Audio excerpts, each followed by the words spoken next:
You are terrible people. I hope I'm not. Hey, what's going on? It's okay because also terrible. Hey, what's going on, buddy? Good. Well, how are you doing? Can't complain. Can't complain. Well, we can complain, but nobody's listening. Nice to meet you guys. Nice to meet you. The guy wearing the shirt with the circle and the S, his name is Dan. Okay. He is our fearless leader here. Cool. The guy behind the white fireplace is Tip. I'm in front of the fireplace. Well, sorry, Tip, not Walter. That's the name you go by. Yeah. Okay, cool. Oh, Right on. Shirt, man. Oh, my shirt. Oh, thanks, dude. Yeah, Mom got it for me. Nice. Yeah. cool. I like your mom. Very cool. Well, I mean, we can get started early, or we can wait a little bit, just kind of chat. Whatever's easiest for you guys. I'm in no rush. If you guys want to start, that's totally cool with me. Yeah. Cool. All right, Dan. Suggest, boss. Let's. Do you got the OBS ready to go? Yeah, I'm ready. Awesome. All right, let's go ahead and get started. Let's do our intro as usual. I'm not sure what episode it is, but then we can go from there. 52? I believe so. 52 episodes. That's awesome. Thank you. Right on. Well done. Thank you, sir. It's fucking. Right. It's hard, man. I've been doing it solo, like podcasting, like just one person. Yeah. It's fucking hard getting yourself out of your own head, like, and trying to figure out something to say with nobody to like rebound ideas off of. Definitely. Yeah, man. It's good practice, though. Well, I think the difference is you have a very structured system going on, and we pretty much just like, hey, what's going on, everybody? So Yeah. So Yeah, I think do you a kinda rough have to be outline of structured. things I'm talking about. Yeah, that's cool, though. yeah. But I find if I plan it a little too much, then it just becomes stilted when I try to deliver it. Yeah. So I try and like keep it really, really point form. It's like the essential things that I want to talk about, and then my mind will kind of fill in the blanks on the fly. You know what I mean? It makes it for a more interesting listen, I guess. No, that's cool, man. That's awesome. Yeah. All right, Dan, how are we doing, sir? Ready to go. All right. Go ahead and do intro, and then we'll just talk as usual. Hey, everybody. Welcome back to another episode of Why Did I Ask For? This is number 52. Oh, my God. With I'm your host, Dan, as always. With me is Pat, I'm that guy you know. Tip, What's up? and joining us today, special guest Jon Graham. Hello, everybody. Welcome, John. Poke How myself are in the fucking eye right there. Yeah. I'm good. Awesome. I'm very good. you? How's the weather? Very hot, and I don't have the AC on right now, and I don't have even my ceiling fan on right now for the sake of the microphone audio. So Okay. We got to take a step back here. Sorry, Very hot, as opposed to. Oh, here we go.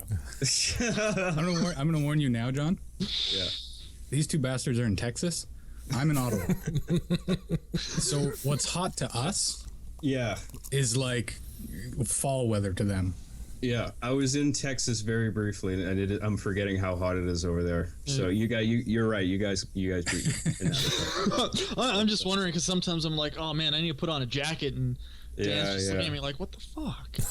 Yeah, but natively I'm from Scotland, so like, you know, you come over here, just, like, it's always fucking frigid over there. So Yeah. most of the time, or overcast, or just really chilly. Cool. So here it just always feels hot, just like a typical summer day. But Texas, man, I don't know how you guys are coping with it. I've never been anywhere else. No. It's still cool in like the 60s, the 70s. I mean, that's cold to us. So it's not until it gets into the 90s or you get to Yeah. like Phoenix where it's 114 every single freaking day. And that's really hot. Yeah, Oh, yeah. Thank you. They got those videos of people cooking eggs on the pavement. That's where those come from, I think.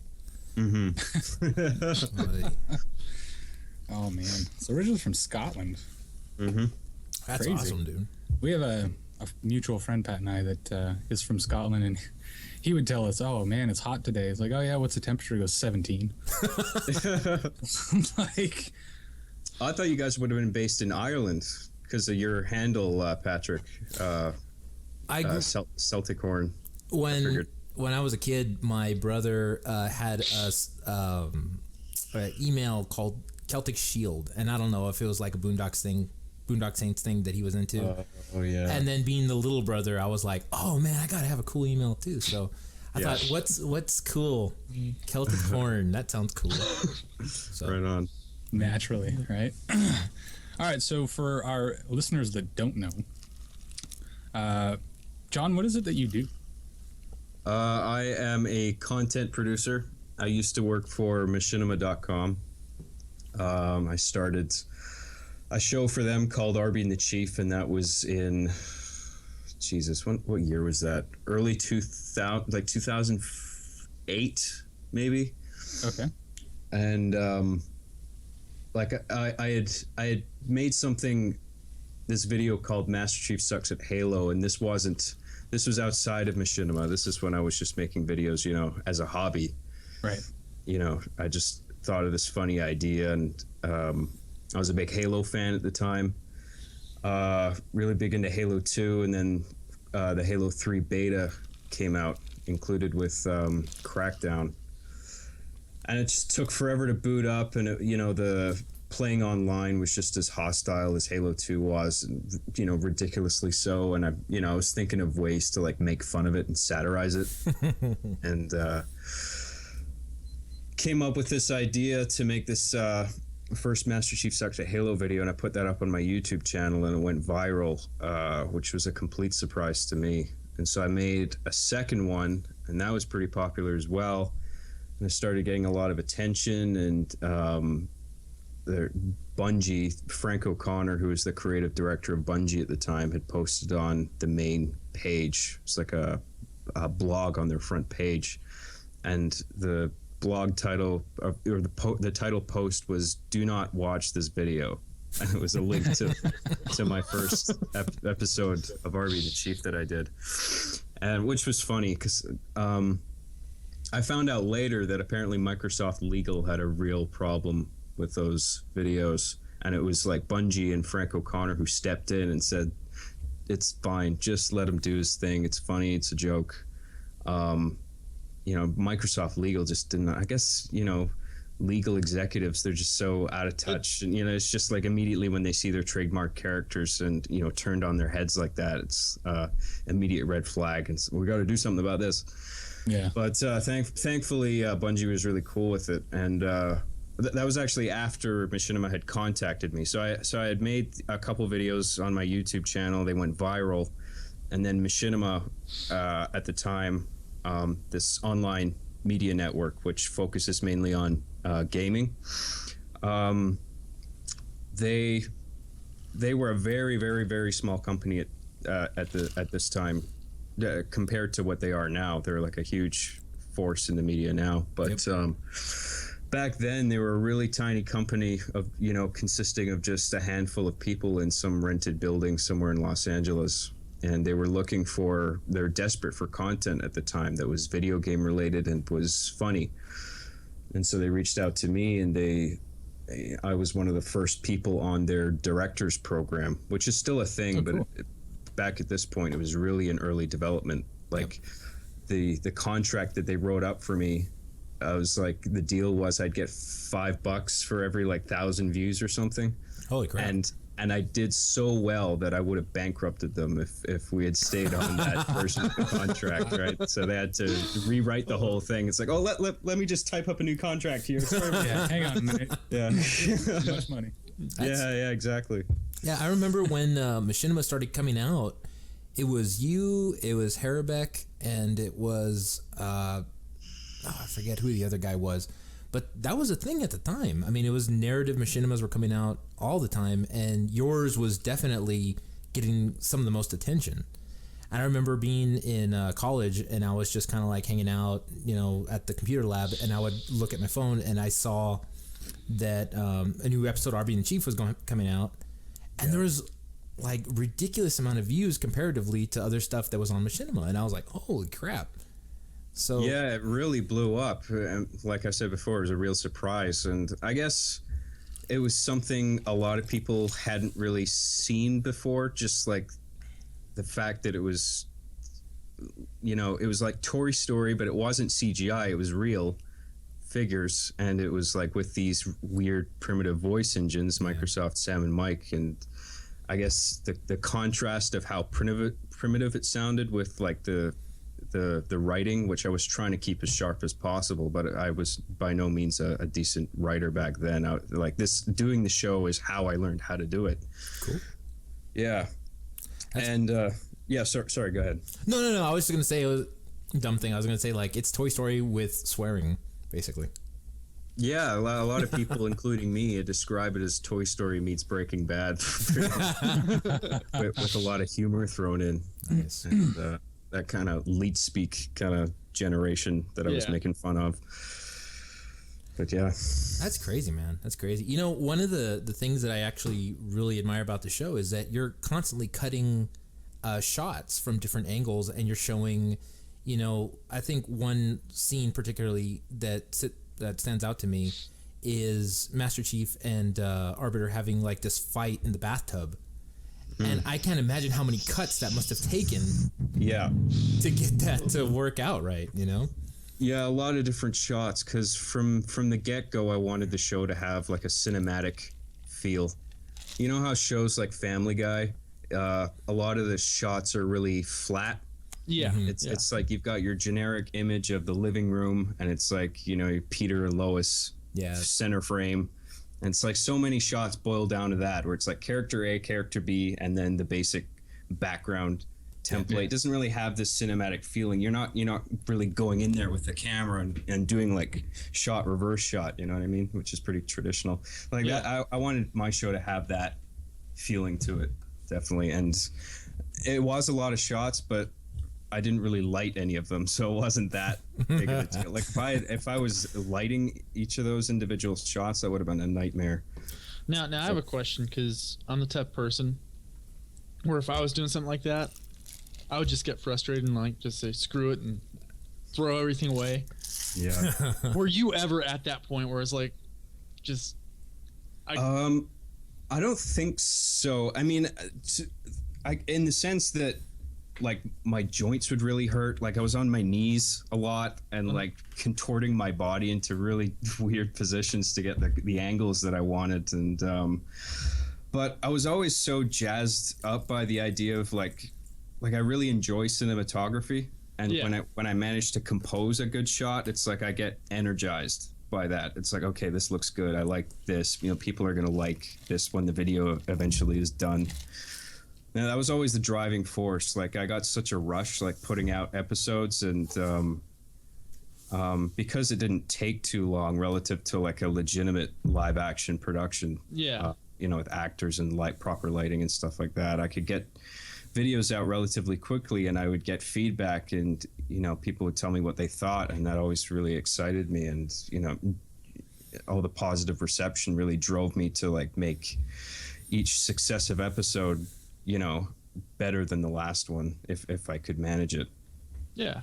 So I didn't really, I mean, it was really a slog at times, like getting all, because sometimes it's just so many action shots and just doing it for hours and hours, and getting the shots done. I didn't hate it because I liked cinematography and all that, but it was definitely the worst phase of production. Like the writing I enjoyed, and you ask most filmmakers, they'll tell you the same thing. It's like, I think that was the thing that Hitchcock used to say. It's like, production is just a means of getting all the shots in the editing bay, and then that's where the real filmmaking kind of begins. It's like, it's just filming all the actual stuff and getting the actors together and the camera positioned and the lighting and stuff is just kind of such a chore. Yeah. But I don't know. I learned, like, the fact that I didn't have to do much lighting really made it much more tolerable. I don't think I would have been able to tolerate it otherwise. Are there things now that you've learned that maybe you're like, oh crap, I can't watch something because it's not done properly? Or have you like been able to just say, oh, it's not really that important? And focus on what it is you're doing at the time? I don't mind looking back on my new stuff. I mean, it used to be a little bit cringy watching my old stuff and being like, oh God, I could have shot that better, and oh, that dialogue's terrible, and oh, what was I thinking with that shot? But as the show progressed, you know, as the years went on, like there's such a radical jump in quality with every season, I think, in terms of how cinematic it is and the quality of the storytelling, that I've stopped looking back on the early seasons with like disgust, like I used to. Yeah. I just look at it as, you know, it is what it is. Yeah. Like that's how I started out. That was my skill set at the time. And now with, like, you know, I'm up to my 8th season now, and now the show is this, like, it's this kind of grade of quality. And it's, you know, I don't want to be like George Lucas superimposing dinosaurs in the first season, you know, and putting extra rocks in front of R2-D2, that kind of thing. Like, it's just, it is what it is, you know. It's shitty, but that's kind of part of the charm of it. And because there's such a radical shift in quality as the seasons go on, the show has become all of a sudden more than just those characters. It's kind of about me and the evolution of my skill throughout my years of doing this. So if you look at it in that sense, you don't really want to look back on the early seasons and say, oh, that was really shitty, I hate that, or, you know, with a desire to like change anything in the past, you know. Oh no, totally, and I get that. I just like the way that maybe you could bring something original to the whole medium of filmmaking, and be like, hey, you know what? This has never been done before. This is a cool take on a way someone would shoot this shot, and be like, hey, you know what? I'm comfortable with this. I know that convention says I should dictate to this, but this makes it cooler. Like, this suits me better. So I mean, that's a cool. It's a very interesting medium that you created, because you essentially have these two characters that exist outside of reality, but functioning within reality, if that makes any sense. And it's like they're limited by that boundary of outside of reality, but they're still limited by reality. So that's kind of cool in a way. And no, that's a really good answer. I should say that's a good answer. Yeah, man. Oh man. So have you ever watched? Oh, go ahead, Dan. Go ahead. I was gonna shift gears. If you got something along that lines, go ahead. Yeah. Have you ever watched a movie called Manos in the Hands of Fate? The name is kind of familiar, but I don't think I have. Okay, it's run it by me. Damn it was voted the worst movie ever made. I'm surprised I haven't seen this, because I've seen some bad movies. So, just like whenever you start to feel bad about what you've made, just give that one a watch. Yeah. They didn't have the money when they made it for audio equipment, so the whole movie is dubbed, with the director and his wife doing the voices for everybody. Oh, good Lord. Yeah, I've watched a few movies like that, where the director will come in ADR for like all of the characters, not just one. It's like, yeah. So I mean, what's the name of that movie again? I'm actually Manos, Hands of Fate. Okay. I'm so curious about this now, because I'm like, there was a phase in my life where I just went on a bad movie binge, and I'm just looking for like the worst. I think everybody goes through that. That's like, I think great. For me, a few years ago, a buddy of mine was like, hey, have you seen this movie called Rubber? No, what's that? It's like, it's about a killer tire. Oh yeah, I remember that. Yeah.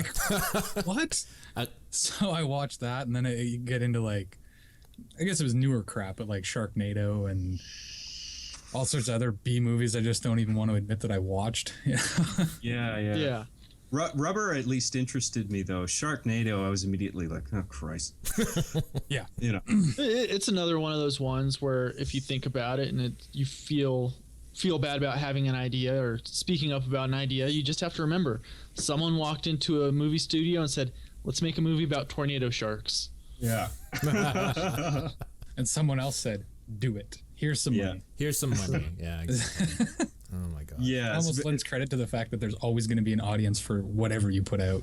Yeah. Yeah. Movies like Sharknado, they're so obviously high concept and pitched for like financial reasons that I immediately just roll my eyes. But like there's certain like bad movies that aren't really that aren't trying to do that heavy-handed high concept route. They're just they tried to make an honest movie and it failed miserably, and that's what I like about a lot like those so bad they're good movies. I like that too. I'm getting a sort of a secondhand look at those types of movies as well. I'm a big Rooster Teeth fan. I watch a lot of Achievement Hunter, and as a sponsor of their site, they have a show that Achievement Hunter does called Theater Mode, where they sit down and they watch all these really, really bad movies and just commentary over it. And the first movie they watched was Thanksgiving. I've heard of that, yeah. Have you seen it? Is that an Eli Roth film by any chance? I can't remember. I'm not sure who does it, but it's bad. I thought I remembered that being like a trailer that was a precursor to like one of the Machete movies. I don't know. I might be wrong. It could have been. I mean, the first one was a really poor attempt at a movie. The turkey is a Muppet, basically. Everybody else is real actors, real people. But then they made a sequel called Thanksgiving 3: The Search for Thanksgiving 2. So there was no 2. They just jumped straight to 3. Yeah. They jumped straight to 3 and called it To Search for number 2. And that one is, I think there's 3 humans in it. Everybody else is a puppet. It's so awful. It makes you wonder if somebody like made a movie with the intent of it being serious and then realized it was just going to be this like ridiculous movie, so they just embraced it and instead continued creating it with that with that basis. Like, okay, this is gonna be a silly movie. How ridiculous can we possibly make this movie? And I don't think I could make a serious movie if I tried. I think the story of Tip's life would be a very interesting film to watch. Tip. I think it'd be interesting, that's for sure. Yeah. It reminds me of Tommy Wiseau's The Room, about how like he tried to make like he made that movie with the intention of making a serious movie, and then it came out and it was so like it was received the way it was. Like it had a cult following, but it was like because it was kind of bad. Yeah. And he kind of tried to remarket it as like a quirky black comedy, and you're just like, no, Tommy. No. Oh man. So I was going to shift gears a little earlier. Yeah. Not something you have to answer if you don't want to. But we have a tradition here through Jackass Express, Why Did Ask For, where when we bring new people in or guests or whatever it may be, we ask that they recount the first time they drank legally, if that's a story. First time I drank legally. I added the legally thing because when I first came on to a podcast with these guys, I was on the Jackass Express side, and they asked me, and I went into the first time I ever tasted alcohol, which was at like 5. Yeah. Most people have those stories from before they were legal, but yeah, coming from Scotland, I drank pretty early too. It's like when you're in Scotland, it's like if you're 2 years old and you don't have a beer, that's a problem. You need to be holding a beer. Yeah. Nice. and it's just one of those things where when I was a baby and I was teething, there was just some wild turkey across the gums. Right. No. So, yeah, I don't really remember my first moment drinking. All I kind of remember is that what I do remember is the one time I drank so much I almost poisoned myself, and I like it's the only time I ever got blackout drunk, and I woke up the next morning with like a glass of vomit in my hand. Passed out on the couch. Yeah. I'm just like, Jesus Christ, I'm never doing this again. This is just so dumb. Because I was being stupid. I was mixing whiskey and spirits and gin and all. You never mix drinks. That's what I learned. Yep. You pick a drink and you stick with it. Yep. yeah. Yeah.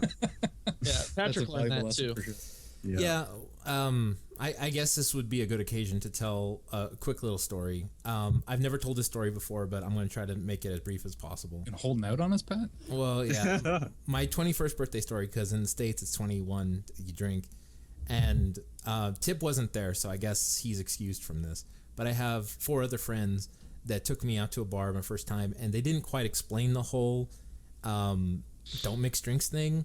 And I think all they told me was, oh, beer before liquor will make you sicker. Liquor before beer, you're in the clear. And yeah, I heard that too. Yeah. Right. And they never explained that to me. So they took me to this bar called Ale House, and they gave me this thing called the Incredible Hulk. And dear God, it was like, okay, I have to drink this. This is peer pressure. I got to do this, right? Yeah. So I kept drinking those stupid things, and I remember vividly following one of my friends to the restroom. And that was pretty much it. From what I'm told, I was then taken to my friend's house where I called Tip immediately and said, I need help. And I think all he did was tell my other friends, stop giving Pat booze. So I'm interested to hear the other end of that call. Okay. Well, how'd that go for you, Tip?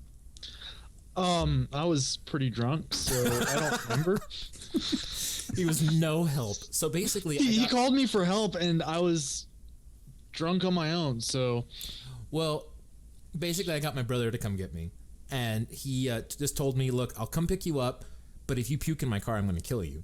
So I got into his car and I went home, and I got to my parents' house, and I went upstairs, and I was ready to go to bed, and I went to the restroom thinking, "Okay, I'm fine. I'm totally fine." And then I completely unleashed hell on the bathroom sink. And I think that's pretty common when you get to that point. You have that one moment where you're like, "Oh no, I'm good." Yeah. And then you just lose it. The second before everything's fine, it goes straight to hell. Somehow from there, I made it to my bedroom, and I woke up the next morning wondering how I got home from the restaurant we went to, the bar we went to, and I was like, "Oh God." Since then, I've never been that bad. Yeah. So my first legal drinking story kind of sucks because I turned 21 before everybody I knew. So it was kind of like I woke up and there was a beer for me for breakfast. I thought, okay, but my go-to is actually happened quite recently. I just moved up to the Dallas area, and my cousin and we went out, and I just remember just brief flashes of the night. You know, we're at the bar where we always go. We drink for free there because his real estate agent is the bartender. So the only time in my life where I've ever dropped a glass or stumbled in a bar and not been thrown out, I was a good 30 feet away from the bar and put the glass out like I was going to put it down, let go, hits the ground. Before I can get my hand back, there's another glass in my hand for me to keep drinking out of. Yeah. So we go through all that. Then 2 days later, I woke up coherently in his spare bedroom, and I looked at my phone. It said I'd slept through all the first day, and I was like, oh man, I just got one more day till I start my brand new job. And I was literally afraid because I knew I was gonna get drug tested and everything, make sure I wasn't going to work drunk or high. And it's like, I was driving the next morning, I was like, I'm not gonna pass the alcohol test. There's no possible. Oh man. I think your friends hate you, Tip. That was my cousin. That was my family. Was this Tyson or what was it? No, that was the job I have now. Oh, all right, okay. And apparently, I'm a light drinker compared to the rest of those fuckers. to the current employees at Tyson? No, to my current coworkers. Oh shoot.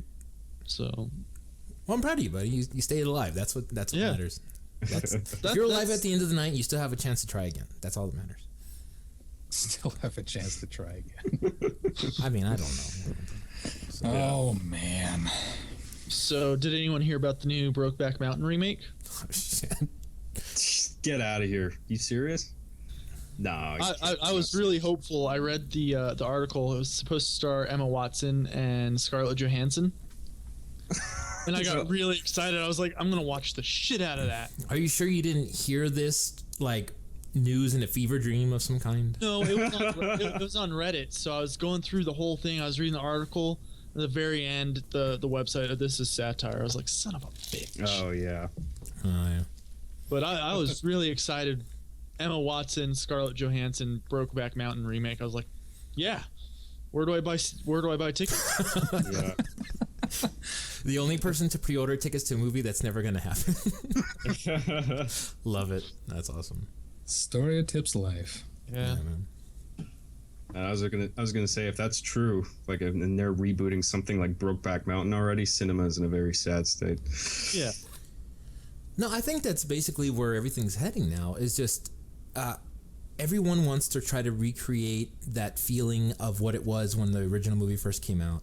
And although I'm not trying to be critical of the new Ghostbusters, which I know Tip will greatly disagree with me with, I see what they were trying to do, and it kind of gives me empathy for the director in a way. But I know that it's not quite like it's not good. But that predisposition of loving the original Ghostbusters makes me want to give it a shot. But if I had to be honest, I will begin agreeing with Tip and saying that it's not what it could have been had it had a more character developed movie. Yeah. I haven't seen it actually, but I was really surprised by the positive reviews it was getting online after it came out, because like I never saw the movie, but before it came out, I was on the internet researching like these production horror stories, like about how terrible production experience it was for a lot of the actors and actresses, and problems with the script, and I don't know, just I don't know. I read a lot of stories that suggested it was a very troubled production, and the studio was just desperate to just cash in on this franchise. That was always the thing that bugged me about it the most. It was just, this is just an attempt to take that Ghostbusters name and profit off it. Yeah, exactly. Yeah. It wasn't about telling a story about a new unique character. I mean, it's entirely possible to make a sweet new Ghostbusters movie, but this just wasn't it. Yeah, and it was completely the wrong approach. I think a lot of what's happening with Hollywood today is they're just so afraid so afraid to offend somebody, so they go with stories that they know are popular, stories that they know people are like, yeah, they like that, so let's remake it. Yeah, they're afraid of like taking risks. They're afraid of being unique. Like that movie Suicide Squad, which probably would have been something entirely different if David Ayer was allowed to just release the film the way it was originally cut. Yeah. But apparently the studio had so much say in how it was recut, and I guess like the trailer for Suicide Squad had been received really well because it was like Queen and it had these pop songs and stuff, and it cut well with the action. And so the studio was so nervous about David Ayer, letting David Ayer release the cut the way he wanted it, that the studio actually got the company that cut the trailer to come in and cut the whole fucking movie. Oh man. Yeah. So and to just throw a bunch of pop songs in because they were like, oh, people really like that about the trailer, so let's have that all throughout the movie. Just these like frightened executives who are so out of touch with the common viewing audience, and it's kind of like they weren't confident in what they had originally envisioned for the movie, and so they chickened out and they got somebody to come in to make it more like a Deadpool-ish type thing. Because I heard that they did. I mean, I know reshoots are usually a common thing with movies, but I read a story, and who knows if it's true or not, but that it was more jokes in Deadpool, so they wanted to reshoot a lot of Suicide Squad so that they could have those jokes, they could have those comedy moments, but that it didn't quite work out as well. Like it deterred from the fact that you have a very serious part, and then it cuts to a very hilarious part, and then it cuts again to a very serious part, and then so on. So you can almost like tell that it was integrated to make the movie digestible in a way. Yeah, that's another big problem I have is, studios seeing, looking around them, seeing what else is successful and just trying to blatantly copy some gimmick about that thing. Yeah. It's like, we want that in this movie. We want the Deadpool audience. And it's completely the wrong approach, man. It's like you got to come at, a project from a unique point of view and have a singular voice. And I don't know, just like seeing what else is successful. And, they wouldn't have paid Deadpool any heed if it wasn't hugely financially successful. I mean, even before Deadpool came out, what was it, 20th Century Fox's studio for that? They had they had no faith in the project, and then the CGI footage for Deadpool was accidentally leaked online, and then the fans were like, "This is awesome, we want this." And then 20th Century Fox was like, "Oh, there is an audience for this. People do like this. Okay, just do it." They make the movie, and then it makes a whole bunch of dollars, and then, all of a sudden everybody's out to copy that thing, and that wouldn't have even been a thing if that footage hadn't been leaked. And that kind of leads me to think that the accidentally leaked is actually just a marketing thing. It could have been, yeah. I mean, I'm not sure. I don't know why, but it seems like ever since certain movies have had accidental leaked footage, suddenly every movie has accidentally leaked footage. And it's like, I wonder if the marketing team decided, hey, everybody wants to see the thing that they're not supposed to see, but is available anyway. So they're the ones that somehow filter it out, and then you have that extra publicity for the thing that's going to come out in like 2 weeks anyway, and then they always wave it as, oh, this was leaked online, so now we're forced to push it out 2 weeks later. Yeah. So that wouldn't surprise me. Yeah. If that was the case. I mean, I don't know if it's always, deliberate, but it doesn't surprise me that happens. Yeah. Yep. That would be cool. If they do that, then it makes sense because that's what people respond to the most. But at the same time, I think it overhypes a product that's not supposed to be as overhyped as it is and supposed to be accepted as what it is. And then you get these false expectations. That's why movies fail, because you don't see... Like, the one thing, you mentioned Suicide Squad. The thing that bugged me about that the most, and I realized I'm probably not going to watch it, is when they played Blitzkrieg Bop in it. And I was like, I thought this was supposed to be like a Batman-style movie where it's real dark and have a complex plot and be very interesting.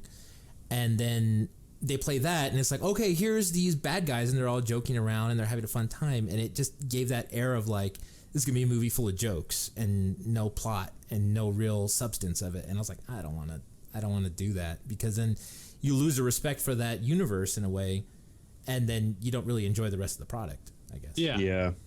I never ended up seeing it either. I think the biggest thing that annoyed me with it is how much they cut Jared Leto's performance out as the Joker. I'm like, why the fuck would you do that? That was the whole selling point. Was like, look at this new Joker. Like, oh, is he going to amount to Heath Ledger? Like, and he looked like he did a really good job, but apparently he was cut out to such a drastic degree that in the theatrical cut, he's only there for like a grand total of 10 minutes. It's like, what are you guys doing? Wow. Yeah. Apparently they cut a huge amount of his content out. I have no idea why that would be the case. That's weird, because I've heard people talking about that and saying that there's always that, oh, is he going to be as good as Heath Ledger or any of the other people who played Joker in the past? Yeah. And apparently his performance, although it was edited way down, he played the character well. The problem was the script wasn't that great. So he kind of gets like a positive negative on that. Like, some people are going to shit on him because, oh yeah, but then he says something like this. And it's like, well, that's not his control.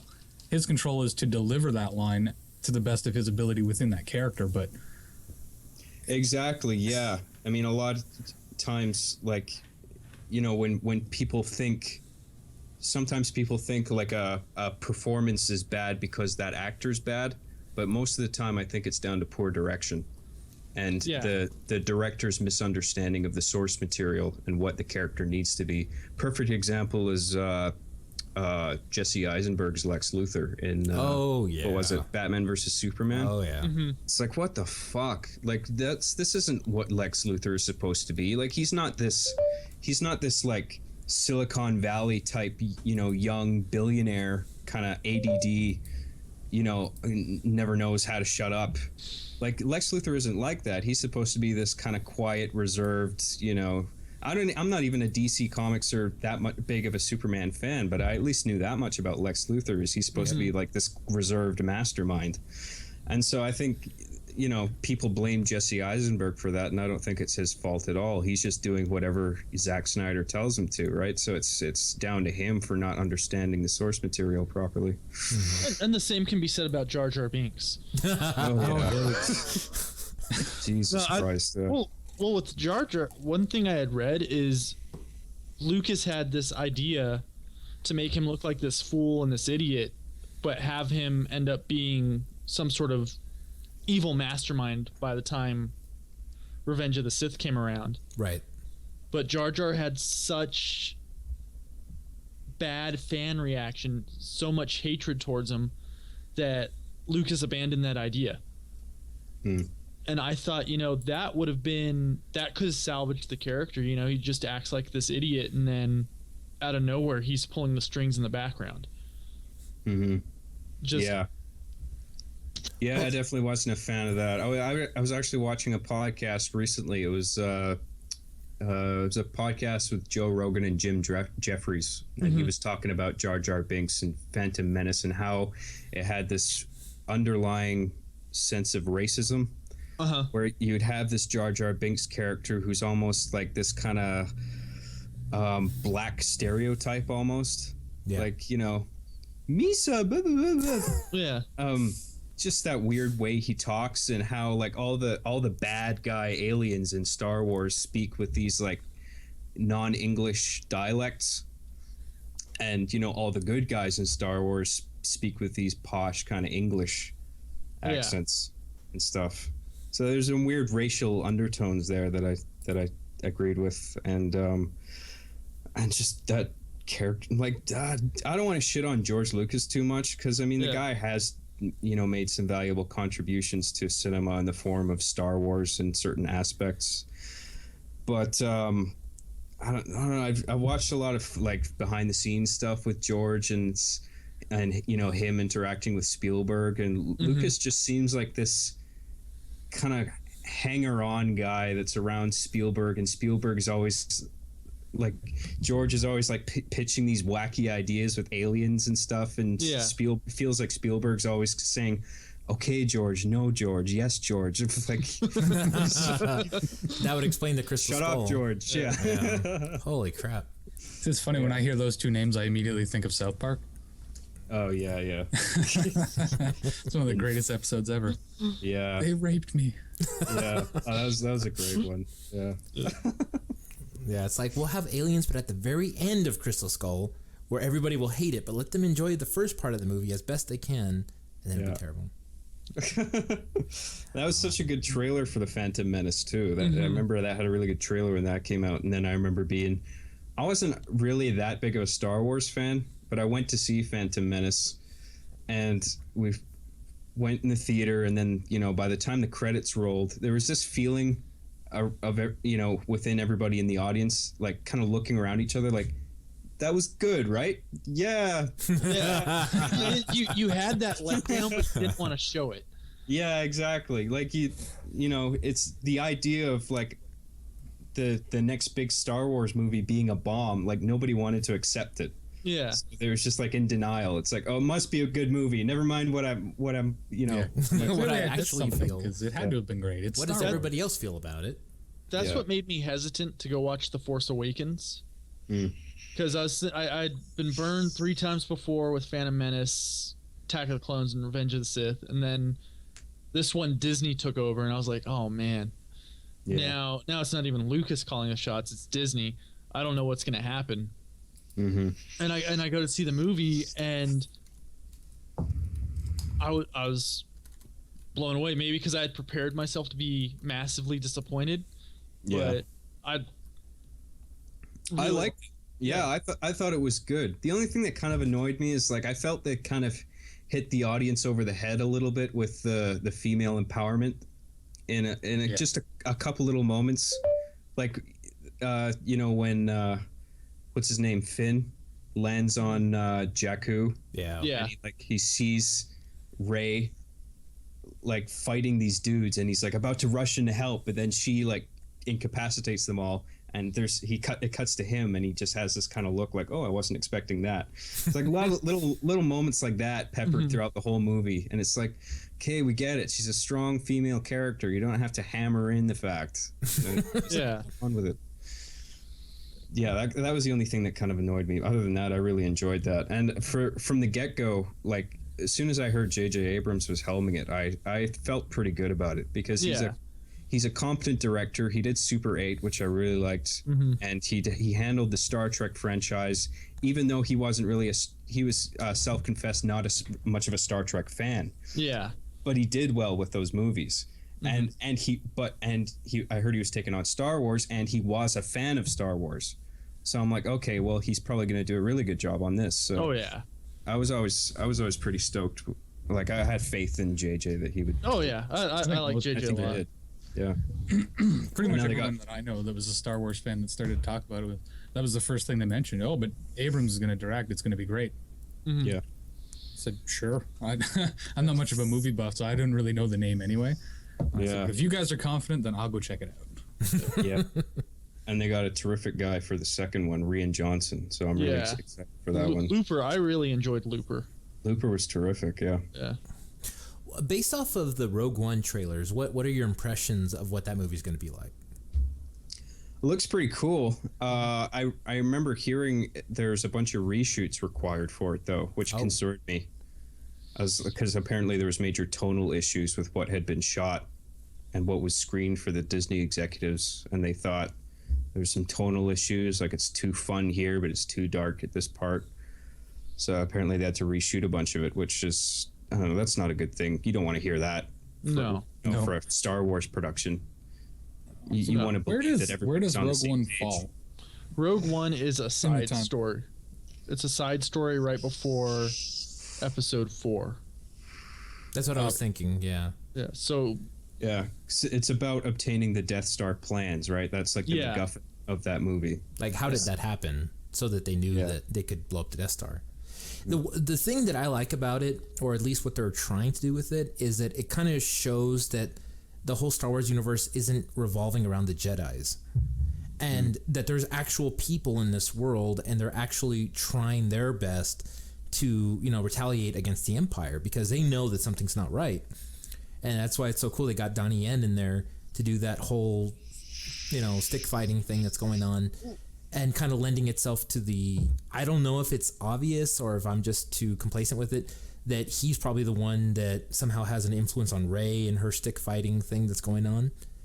But you're just connecting dots that aren't there. Maybe. But I mean, it's kind of obvious in a way. Wait. Connecting dots that aren't there. You two motherfuckers, or at least Pat, were you not the ones that were basically going on a parallel, the Jedis and God? Well, no. No, because I didn't do that. We saw this one thing on Facebook. Immaculate Conception and all that shit. Oh no. Well, go back a few weeks podcast. Yeah, no, I remember that conversation. It was just the parallels between Anakin Skywalker not having a dad but being born. Right. I mean that's a parallel. So Anakin right? was Jesus, and therefore the Sith Lords are God, or something like that. It's like the anti-Jesus. It's like, what if the worst person in the world was born instead of Jesus? So here's this problem, and he controls the Empire instead. Yeah, but I'm just saying, don't point fingers for connecting dots that weren't there, because you two did it anyway. Well, I guess it's true. But what I liked, what got me really excited about Rogue One, is when the director, and I always forget who it is that's directing it, he flat out said it's not a Star Wars movie, it's a war movie. Yeah. So I that got me really excited that it's going to be taken down a new path. And I love that. I guess that's probably at the heart of the reshoot problem. Like, I don't know, I guess there's this conflict with telling a story like that. It's a war story, but at the same time, Star Wars, everybody has this idea of Star Wars as this like fun kind of upbeat, space adventure. And it's, but I like the kind of dark route they're going with. Yeah. But just the fact that they had to reshoot things, that kind of bugged me. I hope it turns out well. Well, I mean, I feel like they have a real potential chance for a good story that will really describe the people who are not the Jedis or intricately involved in the main cast, how they contributed to the Empire's takedown, so that it's not just these group of rebels that did it. But if they convey the story in a way that makes it sound too unbelievable or too contrived, I could see where it would just kind of like, well, that wouldn't. I mean, it just wouldn't have meshed well with the rest of the story that they were trying to tell. Mm-hmm. Yeah. Cool. I don't know, man. Well, I just realized right now we completely tangented off from the reason we had you on this podcast, and it's all good, man. I like the tangents. It's nice. It's all that happens in 98.7% of all our production. Right. Yeah. Start with one. We're gonna go from here to here, and somewhere around here we go like that. Yeah. Red, blue, yellow. Hey, that's green. I love it. Yeah. No, I think those are the best kind of podcasts, the free form style where you can just go wherever. It's just two or more people just having a conversation, not just following a set track. Yeah. Cool. It's funny because since the beginning of this, even before we were Whited Ass for, we did 10 episodes under a different name long before Tip had joined us. And we never really had a structure to it. It was always just get some friends together and talk. And at one point there was maybe 10 or 15 people that listened to us all the time, and they were from a group that Pat and I are a part of, and the general consensus there was, you guys got to stop being so structured. I'm like, but we're not. Oh, we don't give each other an agenda and go, we have to hit point A, B, and C. We just talk, and we had topics to. I think the foundation for that idea was that when you're with people in like a group, like in person, you're out at a restaurant or whatever, you're not going to have a set schedule of things to talk about. You're just going to talk. So it's almost unnatural in a way to You've never been to dinner with my parents. Tip, we brought you here to tell you drink too much. I've had that one a couple of But I mean, it makes more sense to just go with the flow and let it be what it is. So totally, yeah. Absolutely. So there is a few things that I did want to touch on, though, because you did us the service of being here for this podcast. Sure, yeah. You're on your final season of Arby and the Chief, and it's hilarious. It's such a cool experience to watch that, because you can see where narratively you're progressing the story and you still are keeping the humor in it, and that's really cool. Yeah. And I think if somebody who listens to our podcast that doesn't listen to your podcast, which I can't imagine, how would they find your content? Where would they go? So they can go to imaginativelogo.com, which is my new website. So after I went off the grid, for a while after my time with Machinima ended. So season 7 was over, and then the way I broke it off with Machinima didn't end well.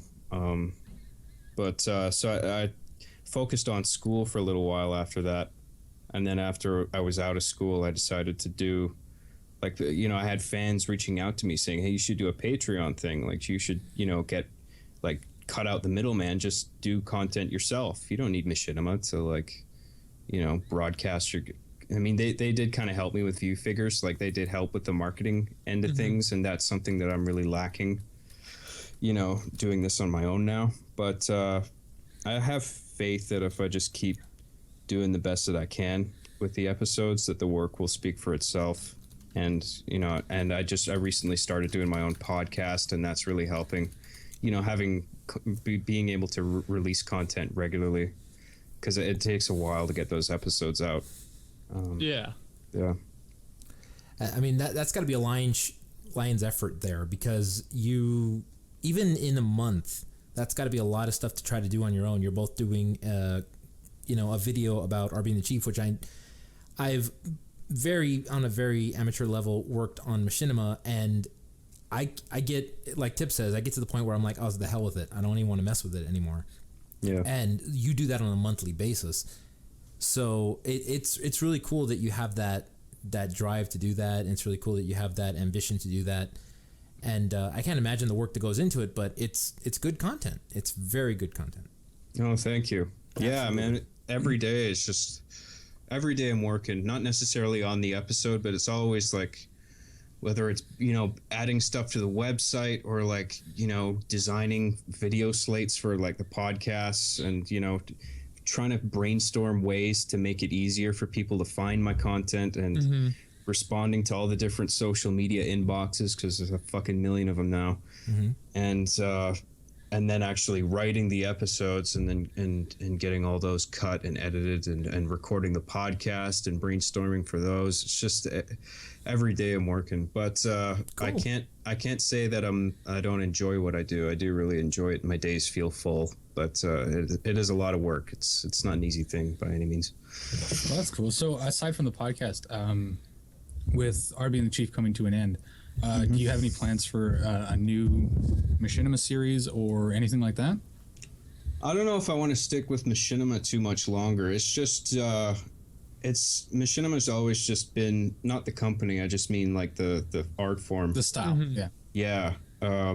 It's always been a really relatively easy way to get stories out. Like all I'm really kind of showcasing is my ability to write. Yeah. Like, not to how well I light things or, getting actors in and stuff like that. Like I just wanted to screenwrite. That's all I ever really wanted to do. And so, Machinima makes that easy. You don't have to animate anything by hand, or you don't have to physically shoot like live action stuff. I mean, you have all these in-game assets at your disposal, and you can make happen on screen pretty much whatever you want, besides facial expressions, which is a big drawback. But you figure out ways to write around that. Yeah. That's That's awesome, man. That's awesome. And I think you've been doing an incredible job given the limitations that you have. I know that you're also into like music creation. You make things on I forget what the program it is. You FL9 or something like that studio. Fruity Loop Studios. Yeah, right. Right. Yeah. But it helps convey the emotion or the tone of the scene, and that's pretty cool stuff. And it's awesome. Man, I think it really does help with that. And a big reason I started doing that is because I was spending so much money on stock music. And like I would be searching for stock music regularly for something that sounded how exactly I wanted, but a lot of the times it wouldn't. So it's like with everything else, I eventually went, I'll just do it myself, god damn it. So I end up doing everything. I write everything, I film everything, I cut everything, I even do the music now. It's like I'm such a control freak over this show. I mean, to a fault, maybe. But I prefer it that way, to be honest, because it's always felt like a really personal show to me. Yeah. So I think it makes it a better experience, when every aspect of the production comes from one person. Feels like a real unified voice. Yeah. Oh yeah. As opposed to like a film made by committee, Right. where like a bunch of studio executives screaming like, with like running around the room with like chickens with their heads cut off, wondering, oh my god, how can we make money with this thing? Let's copy Deadpool, or let's get a trailer company to cut the whole fucking movie. Right. Yep. Stupid. Well, that's cool, man. That's cool. All right, on, man. So, you have a Twitter? I do. At JCJ Graham is my Twitter, and that's I think I used to hate Twitter so much. I'm like, God, Twitter's just for people to bullshit, and just like it's basically like mumbling, like that's all, but an online form of that. Twitter gives you the opportunity to do things you'd never do in real life. Like I asked out Selena Gomez on Twitter. No way, really? Yeah. She didn't give me an answer, but I needed a date for a wedding, so I thought, why not? Yeah. Did you get like a this message was seen check mark, and then fucking nothing message? Oh yeah, but Twitter. I don't even know if Twitter has that, but that would have been funny. But All right, well, we're about at time here, guys. So if there's any final thoughts, we can throw them in now. Otherwise, we can wrap this up. I realized, like, Patrick, in your email, you had like more questions for me. So if you feel that you have a bunch of questions, but you feel like we're out of time now, like, don't feel worried about that. Like, if you want to get through your questions, I'm totally okay with that. I don't mind being here unless you guys want to wrap it up for your own reasons. It's up to you. Oh, no, just, the questions that I had were basically just so that you could have an opportunity to kind of prepare answers if there's anything specific you wanted to say about any of the subjects. But right, yeah. I'm really happy with the way this turned out, where it was just us freeforming and not really having a specific set to go. Yeah, dude. Like, before we got through the second question, I think we were already off on tangents about other movies, which is very true to our style of podcasting. We went down the rabbit hole. That's what happens. But yeah, man, we really appreciate you being here and taking the time to do this. No worries. Happy if there was, if ever you want to come on again, you're more than welcome to do so. And cool. Absolutely. Yeah. We appreciate the favor of you being here. That was really cool. No worries. Thank you, guys. Thank you for having me on. I appreciate it. Absolutely. All right. So I want to thank everybody for joining us again this week, and especially Mr. Jon Graham. Thank you. Don't forget to follow everybody on Twitter. Check out John's page. We'll have all the links in the description. Also, if you want some sweet swag, society.com/whydidaskfor. That's society, the number 6.com/whydidaskfor. So that's going to end it here. So hopefully we made you think, why did ask for? And why did end? See you next time. See you later, guys. Awesome, man. Thanks a lot. Cool. No worries.